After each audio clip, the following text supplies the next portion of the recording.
دوسری چیز ہے آپ کے اندر احساس ہونا۔ احساس جب سے مر گیا، اسلام میں احساس بہت بڑی چیز ہے۔ احساس اگر آپ کا دوسرے سے نہیں ہے، صرف میں ہی کامیاب ہو جاؤں، صرف میں ہی آگے بڑھ جاؤں، میرا پڑوسی یا میرا بھائی، میرا رشتہ دار، میرے چاہنے والے آگے نہ بڑھے، تو آپ پھر کبھی کامیاب نہیں ہو سکتے۔ احساس انسان کے اندر، اسلام نام ہی احساس کا۔ اسلام کہتا ہے کہ ایک مومن، دنیا کے تمام مومن ایسے ہیں کہ اگر ایک کو چوٹ لگتی ہے تو دنیا کے تمام مسلمانوں کو درد ہونا چاہیے۔ اس طریقے سے اسلام نے ہمیں پیغام دیا ہے احساس کا۔ کسی ایک کو تکلیف ہو، ایک جسم کی طرح مومن ہے۔ اگر کسی ہاتھ کو بھی تکلیف ہوتی ہے، آنکھ میں آنسو آتا ہے، پیر کو بھی تکلیف ہوتی ہے، تو مومن کو اس طرح سے رہنا چاہیے کہ ایک دوسرے کا احساس ہو۔ اگر کوئی پریشانی میں ہے تو ہم اس کی مدد کریں، اگر کسی کو ضرورت ہے تو ہم اس کی مدد کریں۔ یہ احساس ہونا ضروری ہے۔ جب آپ کو دوسروں کا احساس ہوگا تو آپ کی زندگی میں ایسی تبدیلی آئے گی کہ آپ یقین نہیں کر پاؤ گے۔ ایک یمن کا موچی ہے، کام کیا کرتا ہے؟ چپل بناتا ہے، چپل سلتا ہے۔ احساس کتنی بڑی چیز ہے۔ اس کے دل میں یہ خواہش ہے، یا اللہ غریب ہوں لیکن شوق ہے دل میں کہ کاش میں مکہ مدینہ دیکھ لیتا۔ بڑے بڑے لوگ جاتے ہیں، جہازوں سے اڑ کر جاتے ہیں، یا اللہ میرے پاس اتنے پیسے نہیں ہیں۔ اس نے اسی شوق میں تھوڑے تھوڑے روپے جمع کرنا شروع کر دیے۔ جتنا بھی اس سے ہو سکا جمع کرتے کرتے کرتے ایک دن ایسا آیا کہ اس کے پاس اتنا پیسے جمع ہو گئے، اتنے پیسے اس نے جمع کر لیے کہ اب وہ ٹکٹ خرید سکتا تھا۔ اس کے پاس اتنے پیسے آ گئے کہ اب وہ وہاں جا سکتا تھا، جو بھی سواری کے خرچ تھے وہ افورڈ کر سکتا تھا، سنبھال سکتا تھا۔ اس نے پوری تیاری کر لی، سب کچھ کر لیا کہ اب کل جاؤں گا اور وہاں کے سفر کی تیاری شروع کروں گا، اپنے لیے ٹکٹ خریدوں گا۔ لیکن رات کا وقت ہے، رات میں بچے اس کے کہتے ہیں کہ بابا جان بغل والے گھر سے کچھ اچھا کھانا بننے کی خوشبو آ رہی ہے، وہاں کچھ اچھا کھانا بنا ہے، آپ حج کو جا رہے ہو، آپ اتنا بڑا کام کرنے جا رہے ہو، بابا جان آپ ہمیں بھی اچھا کھانا کھلا دو۔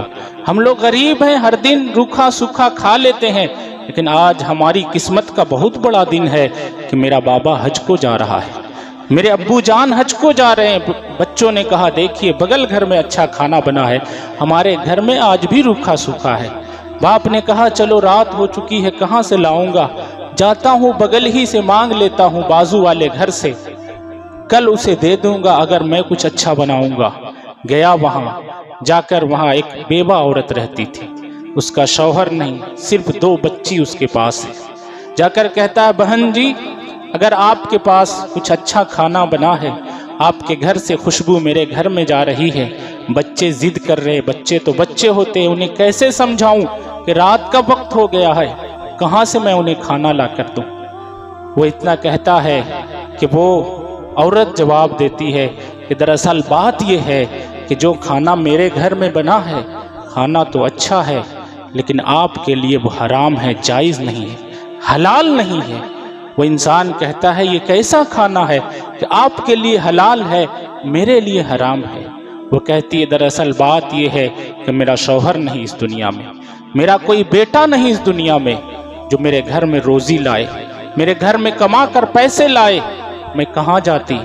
میں پریشان ہو چکی تھی، کئی دنوں سے میرے گھر میں چولہا نہیں جل رہا تھا، آخر کار میں مجبور ہو کر ایک مردار کے جسم سے اس کا گوشت کاٹ کر لائی ہوں اور اسی کھانا کو بنا کر اپنے بچوں کو کھلا رہی۔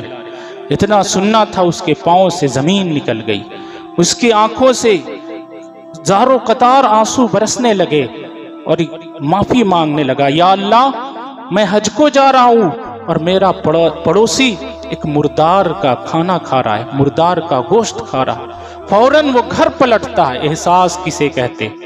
آپ کے اندر احساس ہونا چاہیے اپنے رشتہ داروں کے لیے، اپنے بھائیوں کے لیے، اپنے محلے والوں کے لیے، مسلمان نام اسی کا ہے، فوراً پلٹتا ہے۔ جتنے پیسے اس نے کئی سالوں میں جمع کیے تھے، کتنی تمنا تھی، کیسی آرزو تھی، سب کچھ دل میں تھا، لیکن فوراً پلٹا اور اس موٹری کو جس میں اس نے کئی سالوں سے سکے، روپے، پیسے، نوٹ جمع کیے تھے، سب اس کے قدموں میں ڈال دیتا ہے اور کہتا بہن مجھے معاف کرنا، مجھے پتا نہیں تھا کہ میرا پڑوسی اتنا پریشان ہے، مجھے معلوم نہیں تھا، تو مجھے معاف کرنا، اللہ بھی مجھے معاف کرے۔ پتا ہے ایک اللہ کے ولی خواب میں دیکھتے ہیں، ایک اللہ کے ولی خواب میں کیا دیکھتے ہیں کہ اس سال فرشتے آتے ہیں اور کہتے ہیں کہ اس سال تقریباً کافی لوگوں نے حج کیا، لاکھوں لوگوں نے حج کیا۔ دوسرا فرشتہ پہلے فرشتے سے پوچھتا ہے کہ لاکھوں لوگوں نے حج کیا تو کیا ہوا، کتنے لوگوں کا حج قبول ہوا، کتنے لوگوں کا حج قبول ہوا؟ تو دوسرا فرشتہ جب یہ پوچھتا ہے تو پہلا فرشتہ کہتا ہے کہ آئے تو لاکھوں تھے لیکن قبول کسی کا نہ ہوا۔ تو وہ اللہ کے جو ولی تھے وہ بھی حج کیے تھے، انہیں بھی یہ ڈر ہونے لگا کہ کیا میرا بھی حج قبول نہیں ہوا۔ پھر کچھ دیر رکنے کے بعد وہ فرشتہ کہتا ہے کہ کسی کا قبول تو نہیں ہوا تھا، لیکن ایک حاجی ایسا تھا جو حج کرنے بھی نہیں آیا تھا، لیکن اللہ نے اس کی برکت سے لاکھوں حاجیوں کا حج قبول کر لیا تھا۔ یہ وہی حاجی تھا جس نے ایک بیوہ کی مدد کی تھی، اس کی پریشانی کو سمجھا تھا، اپنے سارے پیسے کو کہا تھا پھر اللہ دولت دے گا تو میں حج کر لوں گا، لیکن ابھی تجھے زیادہ ضرورت ہے، ابھی پیسوں کی آپ کو زیادہ ضرورت ہے۔ تو یہ احساس آپ کے اندر ہونا چاہیے، آپ کے اندر ہونا چاہیے۔ تیسری چیز اللہ تعالیٰ کا شکر ادا کرنا، یہ بہت بڑی دولت ہے۔ حسد انسان کو دھیرے دھیرے کھا کر ختم کر دیتا ہے اور شکر انسان کو اوپر بڑھا دیتا ہے۔ انشاءاللہ کبھی موقع ملا تو میں آپ کو بتاؤں گا، ایک فیکٹری کا نوکر جو کام کرتا، ابھی حال فی الحال ایک اخبار میں آیا تھا، فیکٹری میں نوکر تھا، اس کی عادت تھی کبھی وہ حسد نہیں کرتا تھا، ہمیشہ اللہ کا شکر ادا کرتا تھا۔ اس فیکٹری میں جس میں وہ نوکر تھا، جس کمپنی میں وہ نوکر تھا، آج اس کمپنی کا وہی بندہ مالک بن چکا ہے۔ صرف ایک طاقت تھی، وہ کبھی اپنے مالک سے حسد نہیں کرتا تھا، ہمیشہ اللہ کا شکر ادا کرتا تھا۔ یہ کہانی بڑی ہے لیکن 3 باتیں آپ سیکھ کر جائے۔ نیت اچھی رکھے، کسی بھی کام میں آپ کامیاب ہو جائیں گے۔ آپ کے اندر احساس ہونا چاہیے، کسی کو تکلیف ہو آپ کو بھی درد محسوس ہو۔ تیسری چیز ہمیشہ اللہ کا شکر ادا کرے، اللہ تعالیٰ آپ کی زندگی میں ضرور کامیابی عطا فرمائے گا۔ استغفر اللہ رب من کل ذنب واتوب الیہ۔ السلام۔ قرآن پاک کو جب آپ ترجمے کے ساتھ پڑھتے ہیں، اس کی تفسیر کے ساتھ پڑھتے ہیں تو آپ کو کافی لذت محسوس ہوتی ہے، کافی آپ کو اچھا لگتا ہے۔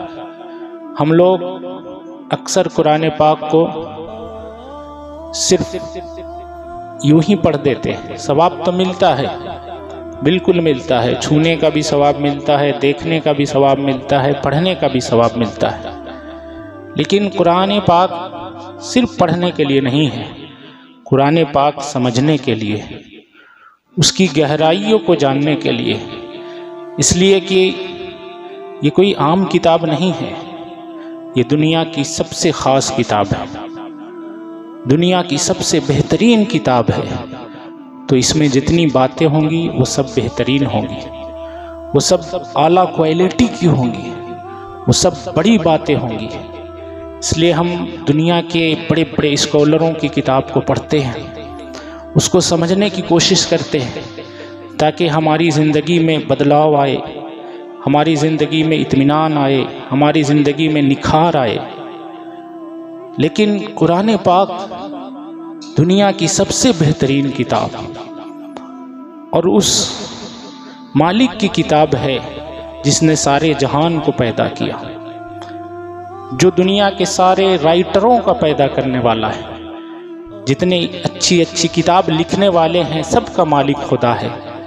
تو جب دنیا کے لوگ اتنی اچھی اچھی کتابیں لکھ سکتے ہیں تو اس اللہ کی کتاب کا کیا عالم ہوگا، وہ اللہ کی کتاب کتنا اعلیٰ ہوگی۔ لیکن ہم مسلمانوں میں کمی یہ ہے کہ ہم اسے صرف قرآن خوانی میں نکالتے ہیں، یا قسم اٹھانے کے لیے نکالتے ہیں، یا بیٹی کو جہیز میں دینے کے لیے نکالتے ہیں، یا پھر صرف چوم کر اس کو طاق میں رکھ دینے کے لیے نکالتے ہیں۔ نہیں، یہ قرآن وہ کتاب ہے جس کتاب سے آپ کی زندگی بدلنی چاہیے۔ یہ قرآن وہ کتاب ہے جس کتاب سے آپ کی زندگی میں تبدیلی آنی چاہیے۔ اتنی باریک بینی کے ساتھ قرآن کو پڑھنا، قرآن کو سمجھنا۔ تو میں آپ سے یہی گزارش کروں گا کہ آپ اچھی اچھی کتابیں جو تفسیر کی صرف ترجمہ پڑھیں گے تو آپ کنفیوز ہو سکتے ہیں، اس لیے کچھ میں وٹ بائی وٹ ترجمہ رہتا ہے، لفظ بائی لفظ رہتا ہے، اس کو جوڑنا رہتا ہے۔ تو ترجمے کے ساتھ ساتھ تفسیر پڑھیں۔ اللہ تعالیٰ نے اسلام ہر بندے کے اوپر نافذ کیا ہے۔ یہ کسی مولوی یا عالم کا صرف کام نہیں ہے کہ وہ دین کی باتیں بتائے یا سکھائے، آپ خود بھی کوشش کریں۔ دنیا بہت آگے جا چکی ہے، غیر اس کا فائدہ اٹھا رہے ہیں۔ ہمارے سنی حضرات اتنے بھولے بھالے ہیں کہ کوئی بھی اپنی باتوں سے آپ کو ادھر سے ادھر گھما سکتا ہے۔ وجہ کیا ہے؟